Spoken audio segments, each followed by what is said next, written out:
নিপুণ আক্তার সাধারণ সম্পাদক প্রার্থী ছিলেন বাংলাদেশ চলচ্চিত্র সমিতি এফডিসির। উনি নির্বাচনে পরাজিত হয়েছিলেন, কিন্তু নির্বাচন চলাকালীন সময়ে ওনাদের অভিযোগ ছিল, বিশেষ করে মনোয়ার হোসেন ডিপজল যিনি সাধারণ সম্পাদক পদে বিজয়ী হয়েছেন, যে উনি নির্বাচন আচরণবিধি লঙ্ঘন করে ভোটারদেরকে বিভিন্নভাবে প্রভাবিত করছেন। বিশেষ করে বিভিন্ন রিসোর্টে নিয়ে, বিভিন্ন জায়গায় নিয়ে তাদের কাছে টাকার অফার দিয়ে ভোট প্রার্থনা এবং বিভিন্ন হুমকি দমকি দিয়ে তাদের কাছ থেকে ভোট নেওয়ার অভিযোগ তার বিরুদ্ধে রয়েছে। এবং সেই অভিযোগগুলির জন্য যে দরখাস্ত করা হয়েছিল, সেই দরখাস্তটি নির্বাচনী বোর্ড তদন্ত করবেন বলে মনোয়ার হোসেন ডিপজলকে একটা চিঠিও দিয়েছিলেন, কিন্তু সেই চিঠির কোনো নিষ্পত্তি করেন নাই, তার বিরুদ্ধে কোনো তদন্ত হয় নাই। তো এই অবস্থায় নির্বাচন সম্পন্ন হয়। নির্বাচনের পরবর্তীতেও বেশ কিছু অভিযোগ আসছে যে অন্যান্য ভোটারদেরকে জোর করে ভোট কেন্দ্র থেকে বের করে দেওয়া হয়েছে এবং অনেক ভোটকে বাতিল ভোট হিসাবে দেখানো হয়েছে।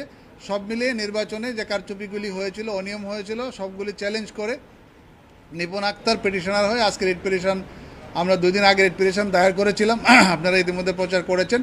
আজকে হিয়ারিং হয়েছে, সেই হিয়ারিংয়ে আদালত সন্তুষ্ট হয়ে রুল ইস্যু করেছেন এবং এই বিষয়গুলি তদন্ত করার জন্য নির্দেশনা দিয়েছেন সমাজ কল্যাণ মন্ত্রণালয়কে। সেই সাথে ডিপজলের পদের উপর স্থগিতাদেশ প্রদান করেছেন। আচ্ছা, আরেকজন আইনজীবী পক্ষভুক্ত হওয়ার জন্য দাঁড়িয়েছিলেন, উনি আসলে কার পক্ষে? উনি নিজে দাঁড়ান নাই, উনি বিজ্ঞ ডেপুটি অ্যাটর্নি জেনারেলকে দিয়ে কিছু ইনফরমেশন দিয়েছিলেন, সেই ইনফরমেশনগুলি আদালত কনসিডারেশনে নিয়েছেন। আচ্ছা, উনি কার পক্ষের আইনজীবী? উনি হচ্ছেন মনোয়ার হোসেন ডিপজল সাহেবের পক্ষের আইনজীবী। আপনি পুরো বিষয়টা নিয়ে বলছেন যে আমাদের পুরো বিষয়টা নিয়ে আপনাদের চর্চা ছিল না, একটা পদ নিয়ে প্রশ্ন, সেক্ষেত্রে পুরো নির্বাচন প্রক্রিয়াটা কি প্রশ্নবিদ্ধ হয় কিনা? আমরা না, পুরো নির্বাচন প্রক্রিয়া নিয়ে প্রশ্নবিদ্ধ আমরা করি নাই, যেহেতু উনি ব্যক্তিগতভাবে ভোট প্রদানের জন্য প্রভাবান্বিত করেছেন, উনি ভোটারদেরকে টাকা পয়সা দিয়েছেন এবং ভোটারদেরকে প্রভাবান্বিত করেছেন এবং নির্বাচন আচরণবিধি লঙ্ঘন করেছেন।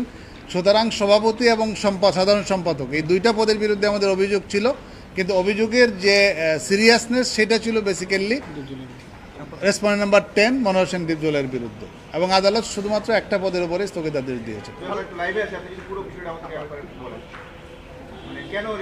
নিপুণ আক্তার রিট পিটিশন দায়ের করেছিলেন। নির্বাচনের আগে তার অভিযোগ ছিল যে মনোয়ার হোসেন ডিপজল এবং সভাপতি প্রার্থী যিনি রয়েছেন তারা ভোটারদেরকে প্রভাবান্বিত করতেছেন। এই নির্বাচনী আচরণবিধিতে সুস্পষ্টভাবে বলা আছে যে কোনো ভোটারকে কোনো চাঁদা দেওয়া যাবে না, টাকা পয়সা দেওয়া যাবে না, প্রভাবিত করা যাবে না, কারো বিরুদ্ধে কোনো কুৎসা রটনা করা যাবে না। এই ধরনের আচরণবিধি খুব কম হয়, এটা একটা ইউনিক একটা আচরণবিধি ছিল এবং এই আচরণবিধি লঙ্ঘনের কারণে মনোয়ার হোসেন ডিপজলের বিরুদ্ধে এবং সভাপতির বিরুদ্ধে সুস্পষ্ট এলিগেশন দায়ের করা হয়েছিল। সেই এলিগেশনের উপরে একটা চিঠি ইস্যু করা হয়েছিল মনোয়ার হোসেন ডিপজলকে, যে আপনার বিরুদ্ধে অভিযোগ আসছে আচরণবিধি লঙ্ঘনের জন্য, যদি প্রমাণিত হয় তাহলে আপনার প্রার্থিতা বাতিল করা হতে পারে। কিন্তু দেখা যাচ্ছে এই যে চিঠি নির্বাচন বোর্ড দিল সেটার উপরে কোনো সিদ্ধান্ত প্রদান করা হয় নাই। যেহেতু কোনো সিদ্ধান্ত প্রদান করা হয় নাই, এমত অবস্থায় এই অভিযোগ থাকা অবস্থায় ইলেকশন সম্পন্ন হয় এবং ইলেকশনেও তারা কারচুপি করে, ভোটারদেরকে বের করে দেয়, কিছু জাল ভোট দেয় এবং কিছু ভোট বাতিল করে এজেন্টদেরকে বের করে দেয়। এই অবস্থায় উনি আরেকটা অ্যাপ্লিকেশন করেন নিপুণ আক্তার সমাজ কল্যাণ মন্ত্রণালয়ের যে সংশ্লিষ্ট অথরিটি, সেখানে যে এই বিষয়গুলি খতিয়ে দেখার জন্য, তারা সেগুলি কোনো ইনভেস্টিগেট করে না। এটা তাদের আইনগত দায়িত্ব, আইনের 9 ধারায় সুস্পষ্টভাবে বলা আছে এটা করার জন্য। এটা না করে নির্বাচনের ফলাফল তারা ঘোষণা করেছেন। এই অবস্থায় নিপুণ আক্তার এই রিট পিটিশনার হয়েছিলেন এবং আজকে শুনানি শেষে আদালত মনোয়ার হোসেন ডিপজলের যে সাধারণ সম্পাদক পদ, সেই পদে স্থগিতাদেশ প্রদান করেছেন, নিষেধাজ্ঞা প্রদান করেছেন। কর্তৃপক্ষ যেন তার এই পদে দায়িত্ব পালন করার থেকে বারিত রাখে এবং এই বিষয়টা যেন ইনকোয়ারি করে, তদন্ত করে। কেমন হলো যে শুধু সম্পাদকের ক্ষেত্রে আর সবাই বসতে পারবেন? অভিযোগ শুধু অভিযোগ ছিল সম্পাদকের বিরুদ্ধে, সিরিয়াস অভিযোগ ছিল, সভাপতির বিরুদ্ধে কিছু ছিল। সম্পাদকের বিরুদ্ধে যে অভিযোগ ছিল সেইটাই, যেহেতু সিরিয়াস অভিযোগ ছিল, সেটাকে আদালত কনসিডারেশন নিয়েছেন। তদন্ত পুরোটাই হবে। এটা তো আমরা বলতে পারবো না, মন্ত্রণালয় বলতে হবে কবে নাগাদ তারা।